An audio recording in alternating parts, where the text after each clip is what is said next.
you can set your own limits, expectations, how hard you want to work, the type of income you want. And when your spouse is there, like if I was doing this on my own, or she was, you get to a comfortable level. Well, the other person doesn't really know how hard you're working because they're not with you, right? So now it's kind of like it's just this step on top of, hey, we could do this, and it's just pushed us to grow and continuously push the limits. Designed to encourage, empower, and educate real estate professionals by sharing best practices from business leaders that are proven winners. I'm your host, Kyle Malnati, and this is Calibrate Real Estate. Broadcasting from the Mile High City, thank you for tuning in to the Calibrate Real Estate Podcast. I'm your host, Kyle Malnati, and today we have two of my good friends, Amanda Ruchti and Aaron Ruchti from Houston, Texas. Say hi, guys. Hello. Hey, Kyle. Thanks for having us. Of course. So Aaron and Amanda have become good friends. Amanda was actually a 30 under 30 in the same class that I was for Realtor Magazine in 2012. So we were both featured on the cover.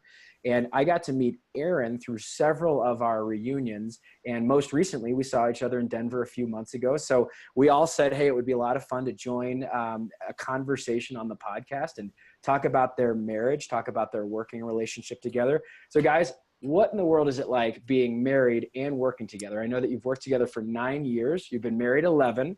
And I just love to hear some of the do's and don'ts, some of the pitfalls, some of the things that work really, really well. I can imagine that having your life partner in your business can be a really big amplifier, but could probably have some tricky moments as well. Well, I'd like to say that I think we have most of the kinks worked out of 9 years. I think the start was a little bit tricky to try and navigate through, but we've been doing it for so long that I don't know what we would do if we didn't work together as in terms of like our family and our business and everything. So yeah, most people come home from work and have dinner and talk about their day. And at our dinner, we try not to talk about our day during the work stuff. It's more family and everything like that. But as Amanda said, she's been at this 11 years, me with her for 9 years.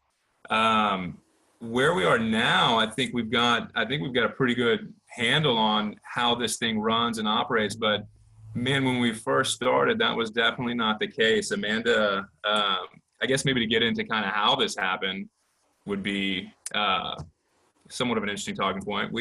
She was doing it for 2 years and had some success with it in 2008, right? Mm-hmm. Which the market was terrible. And she was doing really well. And I was in advertising, and we were sitting around one night just kind of goofing. My job was about to take me out of state, which was going to take Amanda into a new market starting at zero, with no connections. And I think it was Amanda's idea. She came up with, what about spouses selling houses? No, it was not. I don't know. It became a joke. I love that. I love it. Spouses selling houses. That's perfect. And I'm like, no joking, 2 months later, I was licensed. And a month after that, I quit my job. And I think you were just so tired of it. Yeah, it was, real estate, a lot of your listeners are in this as well. Real estate's a deal where you can kind of set your own limits and expectations. And I was in the corporate world thinking I'm doing fantastic. And my performance raise was like, oh, this is half of a house, So it kind of begot that and started something pretty cool. So I think one of the hardest things starting off was me coming into her business, which she had kind of set up with expectations on how she ran it, and then me trying to be viable and resourceful when I didn't know anything that I was doing. So those first 6 months were, maybe this wasn't the best idea. Luckily, we didn't have kids, so we didn't have that piece of the puzzle that we had to work out as well. So, I think also it's important I don't know if we would have done what we did if we did have a family, because it was a huge risk. I was only commission based. We had already bought a house, so we had mortgage that we had to pay. And if we had a family on top of that, I don't know if we would have, gone both strict commission, 2 years in the business. It wasn't like, we were successful, but not, where we knew exactly how much money we were going to make every month and stuff like that. We still don't, but we were baby. No, that's very true. The timing, and it was very thoughtful and purposeful. I mean, we sought counsel. Should we do this? Should we not? What are the ups and downs of it? And I think that was the small moment in our life where, like, hey, if we're going to really do this and start a business, now is the time. We didn't know what we didn't know. We didn't know how hard it was going to be. We didn't know the time it was going to take. We didn't know, the struggles between us, especially once we had like kids, and how the working relationship would start. So, that was the time. Aaron is very risk averse, and he's very crazy risk averse. So, I think it all worked out the way it should have, but not after lots of. It's been an evolution of 9 years. We'll put it that way. Yeah. I love it. So, I hear a lot of different things in your answer, which I expected, that this is a very complex, it's a very all-encompassing relationship, both work and marriage, and kind of now you throw kids into the mix. So you've got a 5-year-old son, Ford, and a 3-year-old daughter, Finley. And so I just think about, gosh, you talked about risk, both being risk adverse and knowing you were going into a big risk. I think of, it's hard enough to be married, period. Then yet it's hard enough to do business on your own as an entrepreneur, and combo that, you're really just diving into the deep end. But I think in a way, you also have this big purpose together. You talk about, having a house and having a mortgage, and then obviously it's your family, it's your reputation, everything's on the line. And I think that those are the moments where you really step up. And I think you've got to find a way, because it's probably unlikely that there's going to be a way out, as you start working together. So let's talk about some of the counsel you got. It sounds like you got some advice as you first started out from just different people who've done it. And then also some of the things that you've learned that maybe you wish you knew when you first started out working together.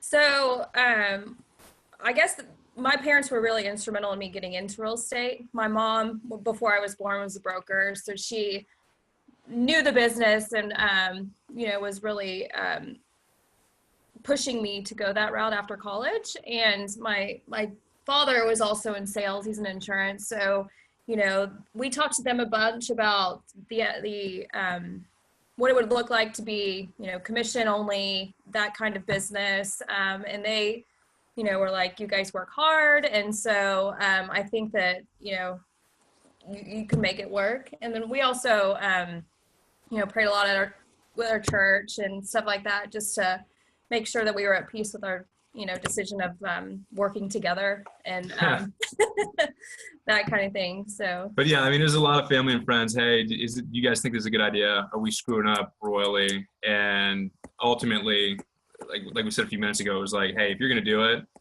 you have minimal risk right now. If it doesn't work, I go back to doing what I'm doing, and then we go down the road like, maybe this never happened, but you get to a certain point and then that is no longer an option, and so it just, every year it kind of compound on the last year, and then with responsibility and what we're doing, and feel like we're in a good place. So I also think that that's how we have become successful so quickly, was because it was sink or swim for us. We didn't have a fallback plan. We, this was our business, both of us. We didn't have another, source of income. So it was, we're going to do every single thing that we can to make it work. And, I was going to say, it's a career. Like once you get into it, it's you can set your own limits, expectations, how hard you want to work, the type of income you want. And when your spouse is there, like if I was doing this on my own, or she was, you get to a comfortable level. Well, the other person doesn't really know how hard you're working because they're not with you, right?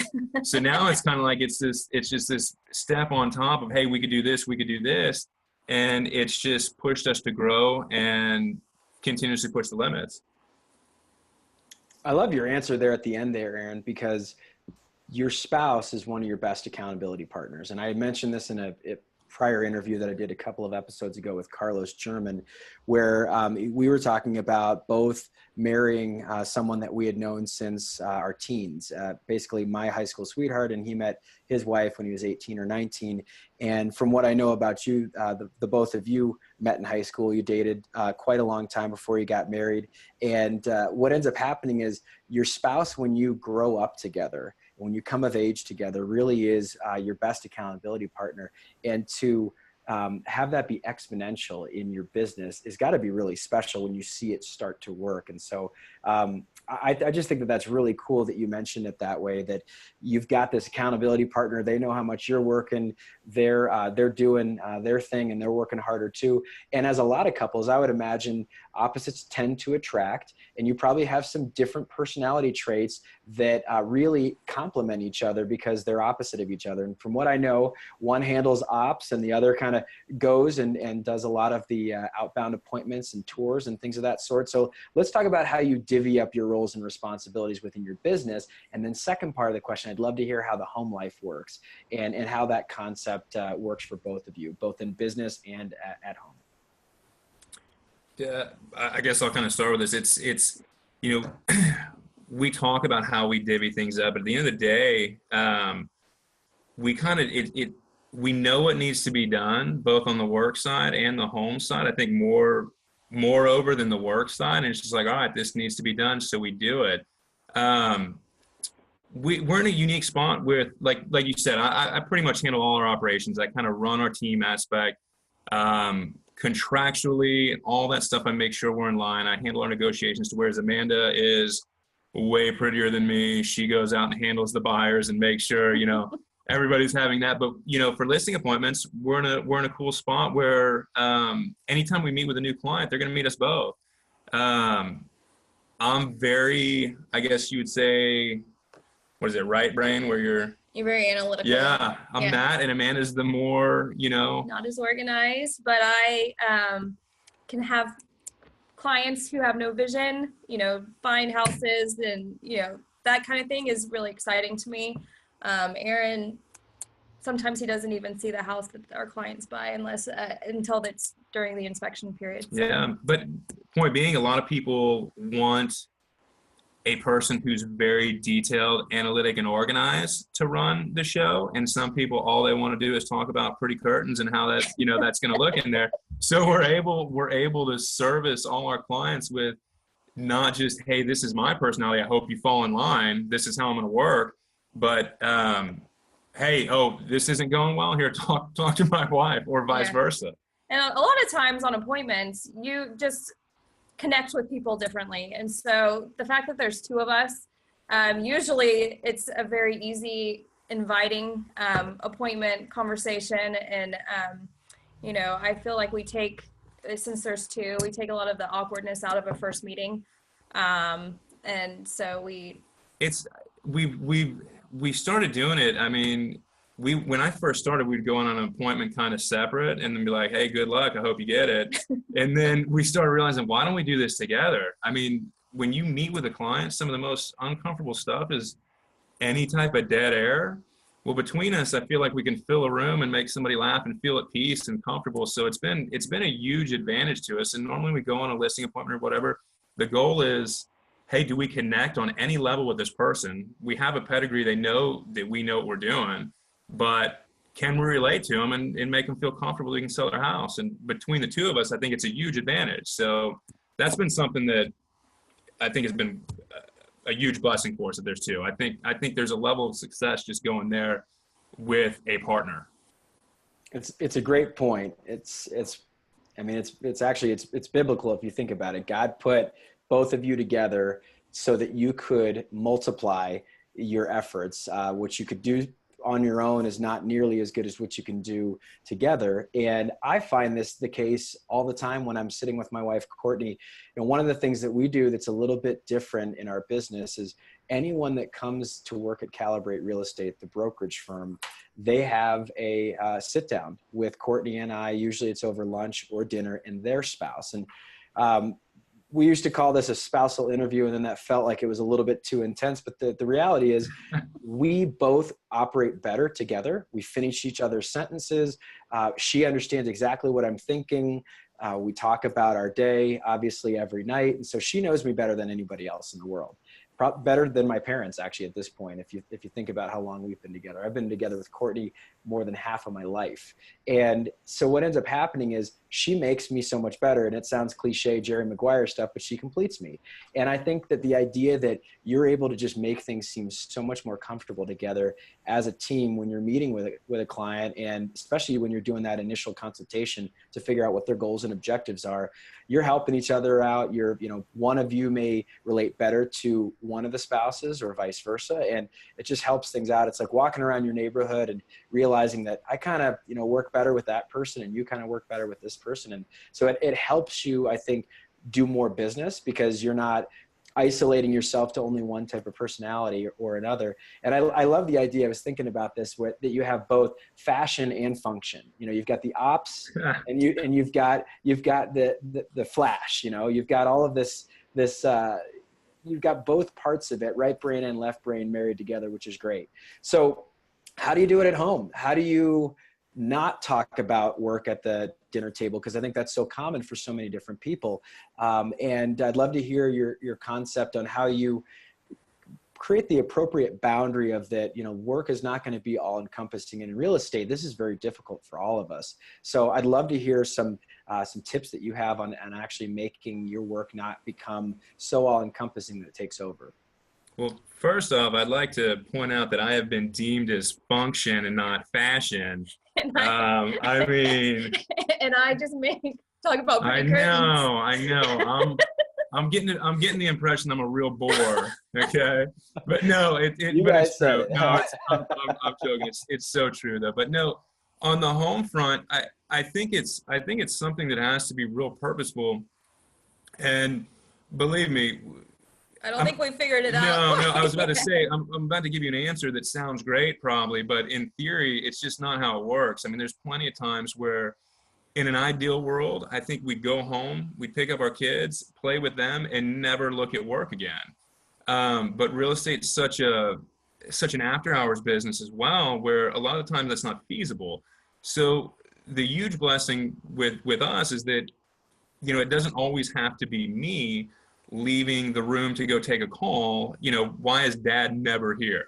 Or that it's, you can kind of split the duty.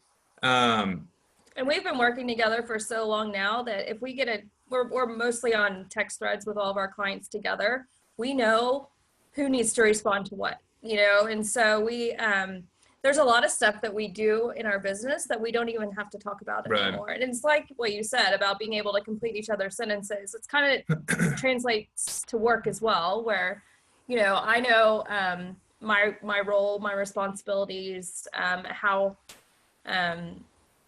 who needs to hear from us and vice versa. So a lot of it we try not to talk about, but in an ideal world, I mean, I like to think that when I get home at whatever time that may be, set certain hours where I'm not looking at a phone, I'm not doing anything, and just going to be 100% present with kids and family. And a lot of times that works, but a lot of times there's deadlines where if something doesn't get executed by X time, it's not going to happen and people are going to lose money. So there are certain times where, okay, hey, I'm going to have to step out and this is going to be handled for the next hour. But our goal is always, when we're there, to be present for our children, to be present for each other in a non-work capacity way, and have just some downtime. Like I said, I think Amanda and I, with the business we do, I think we could spend 24 hours a day talking about business. And that would be a very non-awesome life.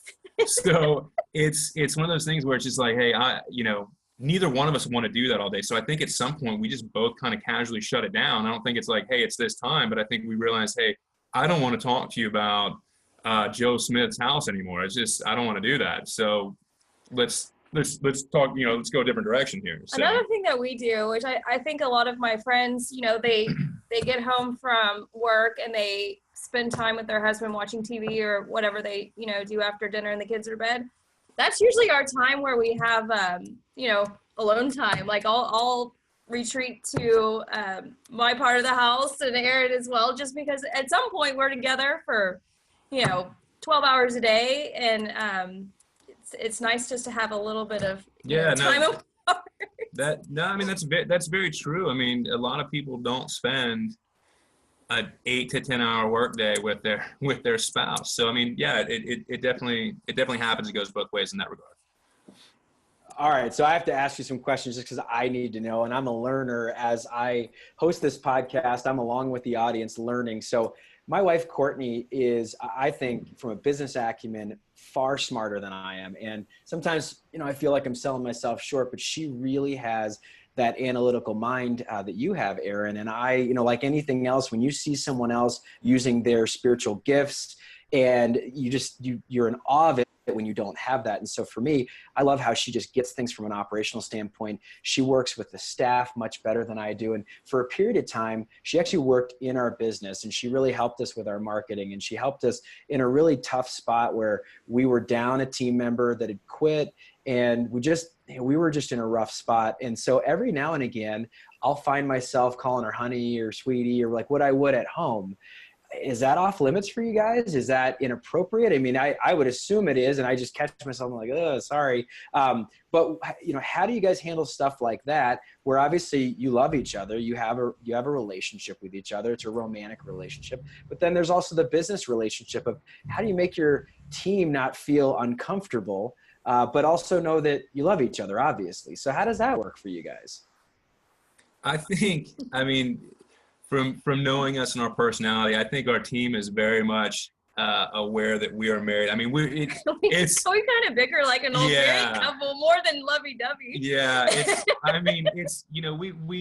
a very business environment, but at the same time, it's a culture of, it's fun what we're doing, and so we'll gripe, like Amanda said, bickering kind of back and forth, and we try to keep everything playful and professional at the same time, but. Yeah, there's certain times where it's, hey, this is all business right now, and you need to get this done as I'm doing this, and vice versa. So, well, you also have preschool age children, and I know from having kids in that phase of life, there's a lot, especially if you're both working as much as you are. There's daycare and there's preschool and there's all this. So, do you ever find that you fall into maybe what society, and I'm using air quotes there for those that are listening on Apple iTunes, that society expects Amanda to do certain things at home that Aaron does or doesn't do? And how do you guys deal with that? In today's society, I think we've got people that are doing a lot more, especially divorcees, doing co-parenting. But dads are involved. Dads are a lot more involved statistically than they were 30 or 40 years ago. So how do you guys kind of break some of the this typical stereotypes, and then where do you maybe fall into certain things that feel like, that's what mom's supposed to do and that's what dad's supposed to do?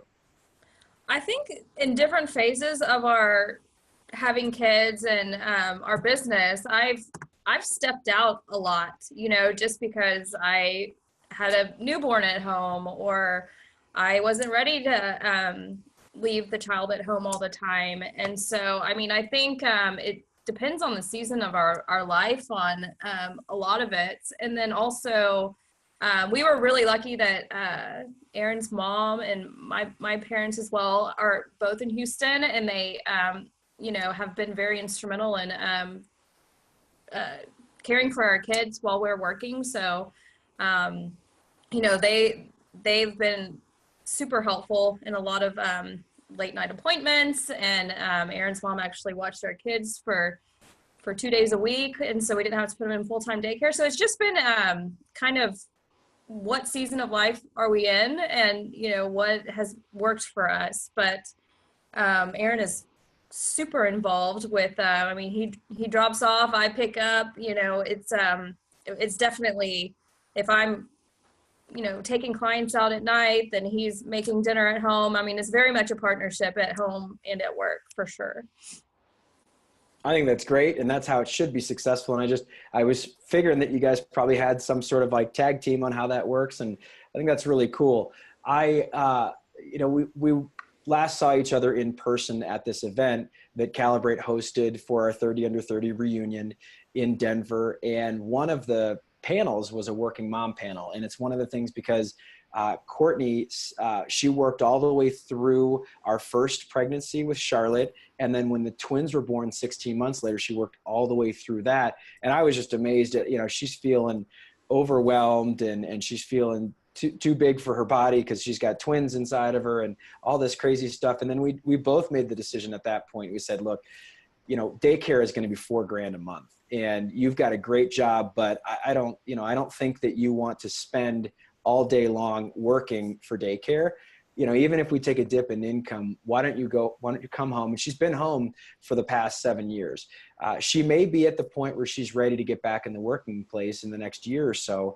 But I think the direction my question is going is, those seasons of life, I think are really important to recognize. And I think you've done a good job of that. Do you see some other seasons upcoming as your kids start to get a little bit bigger and as you approach maybe that victory of having them in school? I mean, that's a really cool thing. And so and I'm asking you to forecast a little bit, which might be unfair, but what do you think is kind of coming up the pike for you as you look at this period of time, this heavy, intense parenting these little children? Now that they start to grow up, how do you think your business will evolve? So I think in the immediate future, we put our 5-year-old son on the team and make him start producing. I think no, but it is. We're kind of getting into a deal where so our 5-year-old just started kindergarten. We have a 3-year-old, and in 2 years she'll be in kindergarten. And so those, as they start school, that is 5 days a week, where, as Amanda kind of alluded to it, this is the first time that they'll ever be in school 5 times a week. Like Amanda took, when our first son was born, she basically took about 8 months off. And it was such a blessing that we worked together, because there's not many people that can step away from business for 8 months and then come back into a running business. So I think as they get into school, I think it's time for us. It'll be time for us where we can start to ramp up some things that we, want to do as far as hiring extra people. Yeah, we kind of put our team on the back burner a little bit when we had kids, just because it was just too much to think about. And then obviously last year we flooded really bad, and so that has kind of put us back a little bit. But now that things are getting back to normal and all of that, we are hoping to grow our team more and can focus a little bit more on work and not so much, the who's picking up the kid at 3:00 and vice versa.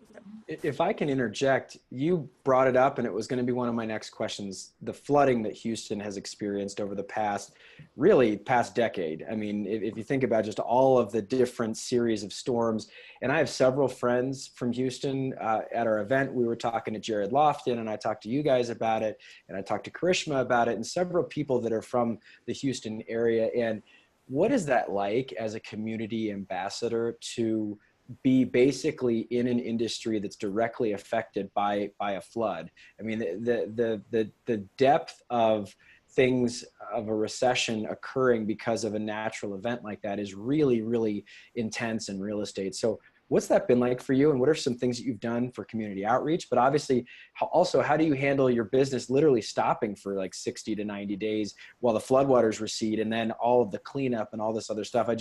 I sympathize with those experiences as I've heard them. And I would just love to hear your perspective on the big storms that have hit Houston over the past couple of years. Yeah. And I think you kind of look at it as a macro and kind of see Houston as a whole when something like that happens. And then you kind of dive in on the micro level and see, the certain neighborhoods and pockets that are hit by it. Amanda and I think we talked about this when we were together in Colorado. So Amanda and I, with Hurricane Harvey, we had 3 feet of water in our house for, 13 days. The city was fantastic, but our community that we live in, our neighborhood, was even better. People took us in, donated, helped in whatever capacity they could. But what people, I think, sometimes don't see is the city gets back churning quicker than the people that were affected. Directly affected. I wrote a contract, wrote 2 contracts while we still had feet of water in our house, because the other areas of the city that we work, once the water's done, those guys are out there helping, but at the same time, it's still churning. And so I think people outside think it affects Like our entire market city. and industry may be a little bit harder than it does. Now, our neighborhood, 51% of the house is flooded. So there's going to be some churn there. It's going to take a little bit of time to get back to normal. But, where our office sits, a week later, it was like, hey, we're back in business. Nothing has ever changed. So. Well, and we were very thankful for that. Absolutely, business, absolutely. Especially with our current situation. So Houston is so big, and it's, the landscape is such that where if one part's affected, this other part isn't. And we run our business pretty much from, the center of Houston to one particular outskirts suburb where we live. And there's a lot of opportunity from A to B. Well, I think that's really comforting to know that your business doesn't stop, especially because there's little micro pockets that are worse affected. But in this last storm, you said 51% of the neighborhood that you live in was affected. And so what's that like? You've got your neighbors, your friends, your sphere of influence, the people that, that they're really dealing with it. What are some things that came out of that? I'm sure there's some negative, but then some positive that came out of it from a community standpoint. Well, I think it's been really interesting. Obviously, real estate stopped for a while, but then it brought in new opportunities. A lot of people came and wanted to buy some of the flooded homes and fix them up. And, our neighborhood is really special. And so I think people saw it as an opportunity to get in and move there. So a lot of it's been surprising. I think we'll be we're one of the only neighborhoods that was built in the 60s where now, 51% of those homes will be remodeled homes. So, I think in the short, values are going to take a hit, but in a year or two, I think, look, we're a little bit a year removed and we're already starting to see the neighborhood flourish again. There's some, new construction opportunities coming in. There's some people that, have moved out of the neighborhood because I'll never deal with this again. But I think in the grand scheme of things, it'll net as a positive, hopefully. Well, that's great. And Aaron, as I think about you being maybe more on the ops side of your business and talking about the flood and the fact that you're writing 2 contracts, and that's one of the primary responsibilities that you have for your team, in addition to running the brokerage team. It's amazing that you can write contracts when flood waters are literally still receding. And just, I think about some of the benefits that we experience as realtors today versus, like we were talking about, Amanda got in the business 11 years ago. I got in the business 13 years ago. I remember signing contracts like on the back of a hood of a car. They were still printed with a computer, of course, but I remember faxing documents at the beginning of my career. And so let's talk about some business technology advances that have helped you, but then also some life advances in technology that have helped your parenting, especially since both of you are working. And as I mentioned, Courtney's a stay-at-home mom at this point. So I have the home front taken care of. What are some things that you do to make your lives more efficient using technology? I think you kind of hit the nail on the head with, contractually and, on the business side.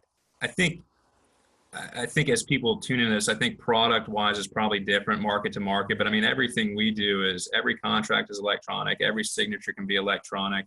You can basically get through the transaction up until closing without printing out a piece of paper. Do we do that all the time? No, but it's there. So in times like that where things aren't readily available, you're still able to do what you need to do.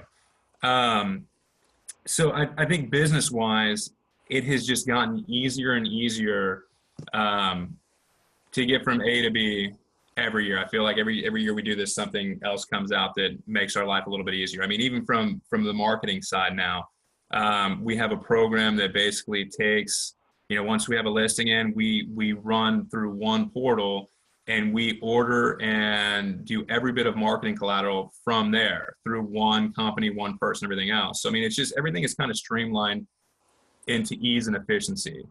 In terms of the home front, business technology is still a little bit easier than, technology on the home front, but, we try to, and I think a lot of people who are entrepreneurs and who value their time, who don't have and let me walk that back, not say value their time, but people who don't have a set schedule, 8 to 5. people who are commission based and people who say, if I don't do this, I don't get paid. We have kind of taken a look at our life and said, all right, well, is this worth my time to be, I don't know, cutting the grass? Am I more valuable doing something else or spending time with my family to where, you know, if this takes 2 hours, could I allocate that somewhere else? That said, right now we flooded. I don't have a yard to cut, but you know, just things like that. That is you're going through. We don't have a yard to cut, but we also don't have a home office. Right. We're in a really small rental. Right. And so that has been the biggest challenge. Is, you know, kids are running around and we're working at night, and we don't have a door to shut to go talk to a client. So you'll often see us like out in the courtyard of our complex on our phone and using that as a home office. But I mean, I think we're flexible enough that you know, and there's two of us, and so if something needs to be done, if we need to go grocery shop, then one of us is going to go pick up the kids, and you know, we both know what we have that day for, you know, work wise, and so it's just a matter of just being a team. And you talk about the rental. I seem to remember a story about how quickly rental properties were getting snapped up as the flood was happening. What was that like for you both? I mean, obviously your business is got some stuff going on with, you know, real estate related floods, but then also you're relocating your family, you know, to try to make sure that you guys are safe. So what was that like? I remember the story was really, really interesting. Yeah, it was a little bit of panic, right? But I also say too, and I'll get into that, we were also in a place where we have families scattered out throughout the city, a lot of family that wasn't affected. So we always knew, hey, worst case scenario, I'm not going to be homeless. And I fully get that we were in a position that a lot of people weren't in during that. So where I say panic, I mean, it was, look, I wanted a place close to my house, close to my work that, you know, we're building we tore down and we're building. So we knew that it was going to be, you know, longer than 12 months, but could we have had somewhere to go if we needed to? Yes. That said, as we were trying to get into a rental, I remember the first Wednesday we went to a particular complex and we had heard, oh, you know, before Harvey, it was probably 50% vacancy. They're occupied. We get there and said the rent's this, and I was like, oh, that's a little bit more than I want to pay. Just shopping a bunch. Yeah, no, I'm kind of testing the waters right now. We'll see. So, you know, we go back, and at this time we were actually living with my mother and father. So we said the next day we'll go out and check out a few more, and like, oh, these seem to be priced from the first ones we looked at. Let's go back to the first one. Well, the first one was $300 higher than it was yesterday. So we're like, well, let's think about it another night. That's probably a good idea. So the next night we go, it's another $300 higher, and now there's no rooms available. So it was kind of that deal of where, you know, in a lot of these complexes, it's all computer based. As you know, inventory tightens, the rates go up, and that's exactly what happened. And then it got to the point, well, all right, there's nothing available, and you know, because we're in the industry we were able to. It was such a blessing that we did that, because the place that we're in right now, it fits our family. It's so much more comfortable. Yeah, it's bigger, and you know, but it was never listed. I resorted to looking at stuff that had been leased a year prior, and then reaching out to those people and seeing if they were going to be moving out. And so we found something that wasn't listed. Thank goodness, because it was we'd still be living with your mom. That's right. So but you used your gifting in outreach and prospecting. Used to right. Yeah. I was like, this is what we found do. A solution. That's so cool. And I also appreciate your sense of gratitude.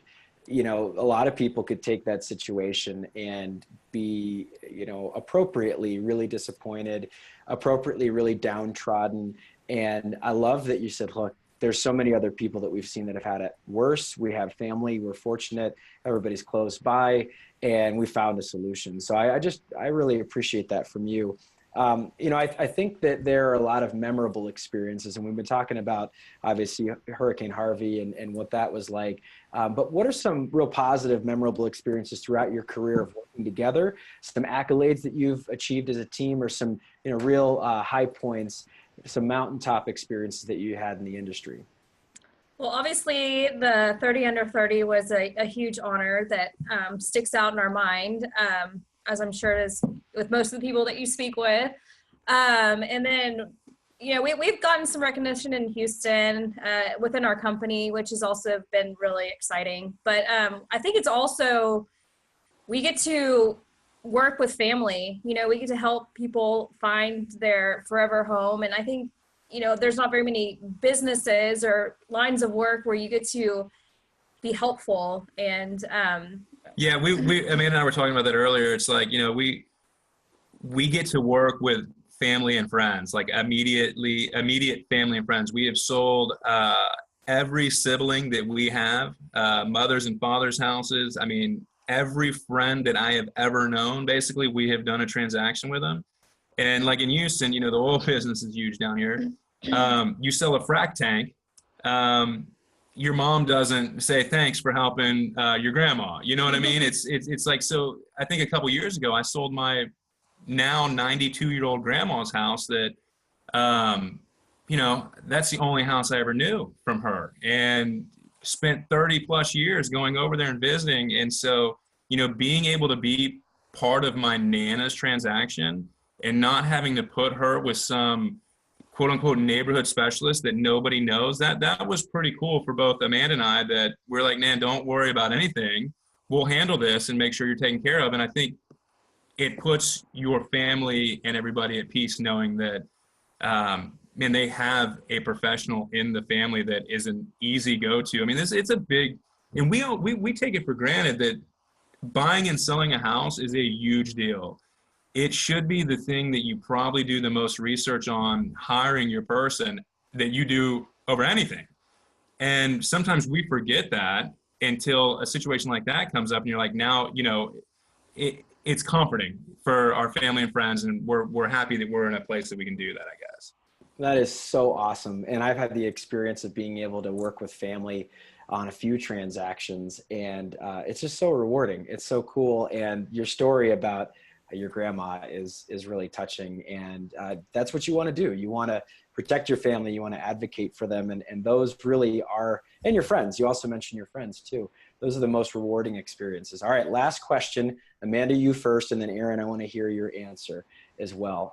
So my favorite question is this idea of Dear Younger Me. It's the advice you wish you knew when you were 22. So before you got started in this crazy business, or as you were getting started, what's some advice that now that you know, and maybe have lived through with some hard experiences, or that adversity that we all learn from, what's some advice that you wish you knew that you could impart to someone that's just getting into the business, or just someone generally in their 20s that's learning the business world? So Amanda, you go first. I think a lot of time wasted when I first started was just not trusting my gut.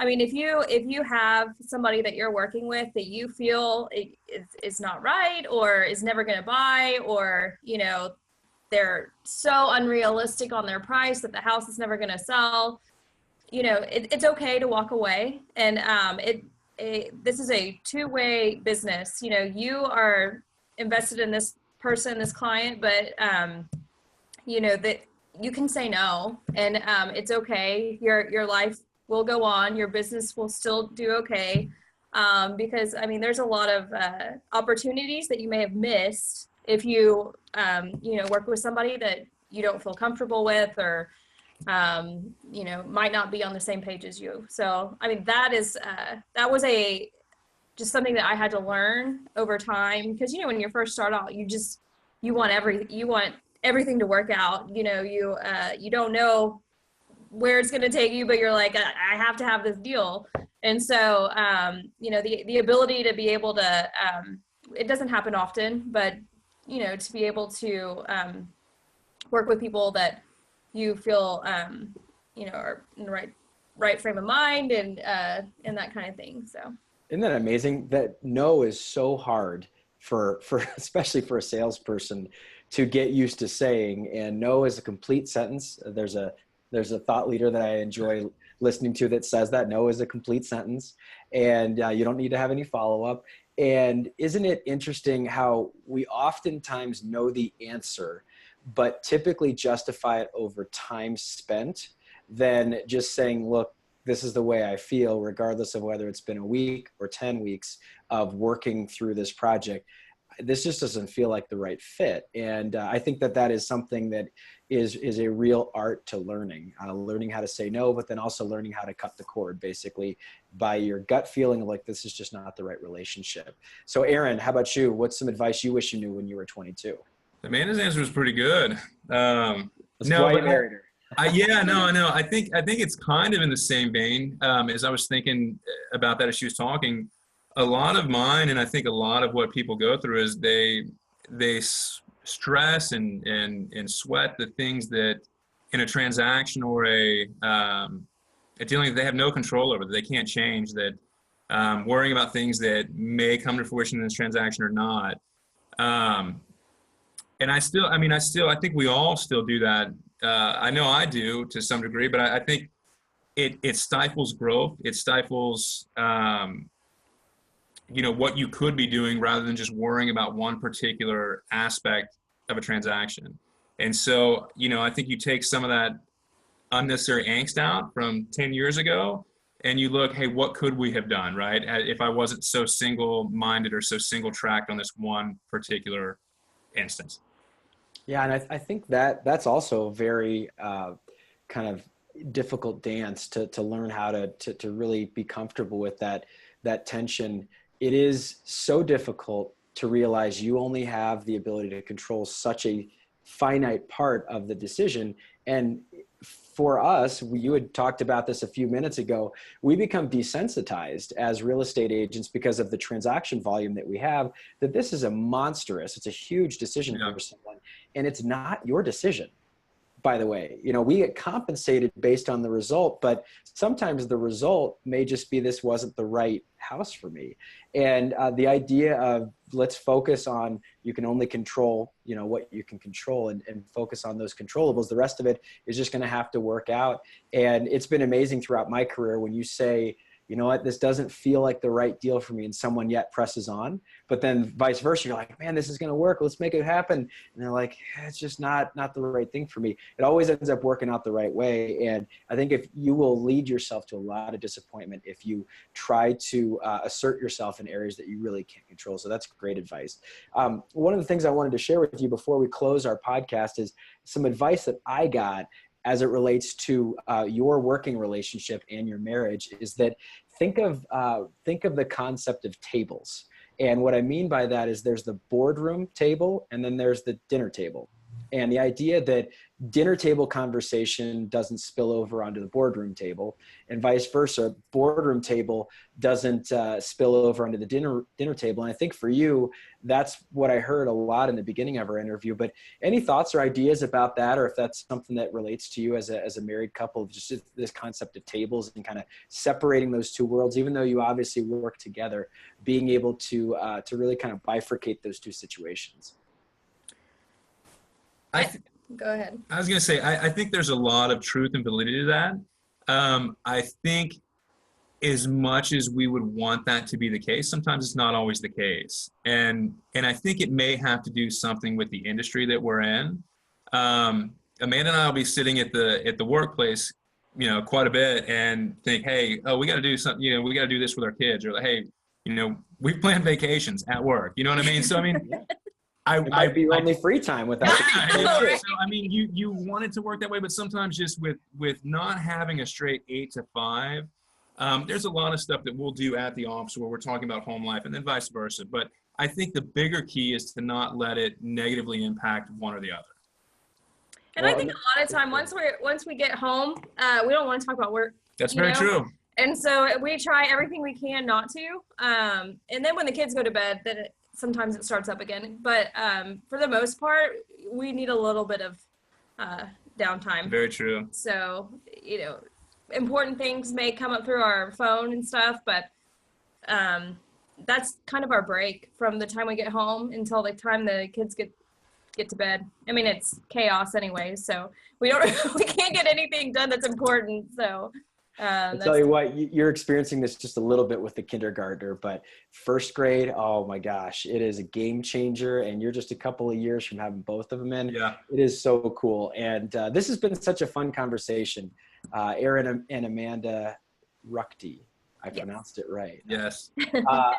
you guys are just such good people, such good friends. I wish we had more time because I feel like these conversations can go on for 2 hours if we want, but you're both very productive. You got little kids that you got to bring bread home on the table, whether that's the boardroom table or the dinner room table. So I really appreciate your time. And I really, really am happy that we had a chance to share your story, because I know that there's a lot of couples working together in the real estate industry. And I know that you are a beacon of light for them, as their story is a little bit different than those of us that their spouse goes to a different office or their spouse stays at home. So thanks for sharing your story and for talking to us about it. And for all of the listeners out there on iTunes, we'd love a 5-star review if that's something you're willing to do. And most importantly, if you'd share this episode, if you know someone that works with their spouse or someone that's thinking about doing that, please share that.